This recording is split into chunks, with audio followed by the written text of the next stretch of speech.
start with page number 1. So I'm going to skip overview. It's very interesting, but chapter 1 and page also 1. And the topic is getting ready for Shabbos. Introduction. Every person should arise early on Friday to begin preparing for Shabbos and begin his preparation immediately after davening. So first, as we said, as we learned in our Kitzur Shulchan Aruch class, first a person must daven. He must pray to HaShem, thank him, and only after that tend to his personal affairs. So if he need to go like on a trip, he need to go to airport and stuff like that. So at least he has to say the morning blessings, blessing of the Torah learning, Shema, right? And then with all of the paragraphs, of course, and then he can only go, right, drive somewhere, let's say, and then if he's going to pray in that place, it's also possible. If it's far away or whatever the situation is. So basically, first he has to pray, then he should start preparation for Shabbos, and then begins his preparation immediately after davening. Okay. However, the Torah study session and the regular follow of the morning prayers should be completed first. So, of course, the Shabbos is very important, but Torah, I mean, the learning, if somebody have a set schedule, so every morning after the davening he learns or she learns for another 15 minutes, 20 minutes, that's the must, right? So don't change your schedule. Okay, continue. Every person, even a Torah scholar, should make a point of preparing for something in honor of Shabbos. So, and it's very interesting. So, let's say this rabbi has I don't know 7 girls of I don't know 7 girls and a wife. So he has more than enough people to take care of the Shabbos needs. And we still say even he must do something with his hands in honor of Shabbos. Nobody's exception. So Shabbos is a queen, so you have to nullify yourself for the queen. And I heard this interesting story I'm going to share from Rabbi. So he said this story about Abba Shaul Zatzal. Right? He was a great Sephardic rabbi. He was Chavrusa of Rabbi Avadia Yosef Zatzal, right? So, and he was a great rabbi, of course, very busy in his yeshiva, answering questions, taking the visitors and talking to them. Very busy person. And one younger fellow, right? So he just got married, I don't know, maybe a few months ago, and he had already shalom bayis issues, basically no peace in the family with his wife and stuff like that. And he was trying to talk to Rav, but there's other people with Rav, so he could not get through. And once he had an idea, the guy who lived in the same building with his rabbi, and he had a grocery. Right, so he came to the grocery store and said, "My friend, I have this issue. Why don't you? Can you help me?" That person said, "Yeah, I can help you." So you know what?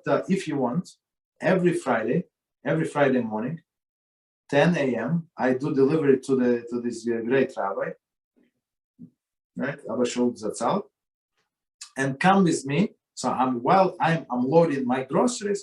Right, it takes me, I don't know, 5 minutes, 7 minutes. So you have these 7 minutes. He also greets me. He always talks to me. So I'm going to forgo the talking with the great rabbi for you. So you can talk to him, ask him a question. Okay. So that time they came a little late. Whatever happened. So the boy came with his grocery, and they came late, maybe half an hour late. And they knock at the door. The door opens, and the rabbi is doing a sponge bath, right?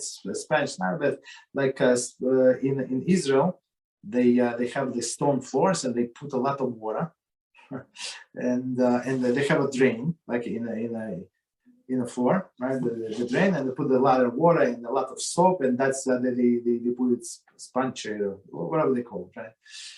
And and they saw Rabbi. That's exactly what he's doing, right? So this grocer, like he was ready to faint. He's a rabbi. What are you doing? He said, what do I mean? I'm washing the floors, but he said, Rabbi, please, it's a disrespect to the Torah. Let me do it. He said, no, you cannot wash my floors as good as I am. I'm very good. I'm the best in my house. He said, I'm the best in washing the floors.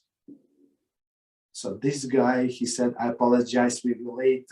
He's a grocery. And by the way, Rabbi, there is somebody who wants to talk to you. Right? He said, okay, sure. And this grocer turns back. There is nobody else. There is nobody behind. So this boy left. So the grocer went back to his grocery and stuff like that. And after next day is Friday, Sunday, this guy show up. This younger guy. So this grocer said, look, you embarrassed me before the rabbi. I said there is somebody. And he said, bring him in, and there's nobody. I look like a fool. Why did he do this to me? He said, you know what? When I saw that Rabbi was doing, right, when he was washing the floor in honor of Shabbos, I understood the problem is not in Sholem Bayis. The problem is in my head. The problem is with me. There is no problem with him. The problem is with me. So that's a good story. So everybody must participate in the preparation of Shabbos. Doesn't matter how great you are. Preparations for Shabbos should be performed with the happiness and enthusiasm. Okay, one should imagine how excited he would be to prepare for a royal guest. So if you know royal guest is coming to you, great rabbi, and he's going to stay in your house. I mean, of course, you're not going to spare any effort to clean up, to make it as presentable as possible.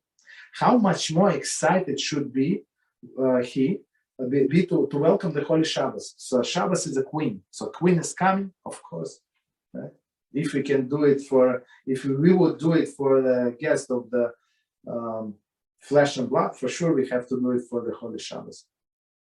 It is written that the sweat that one works up while preparing for Shabbos has the same power to wipe away the sins as the tears do.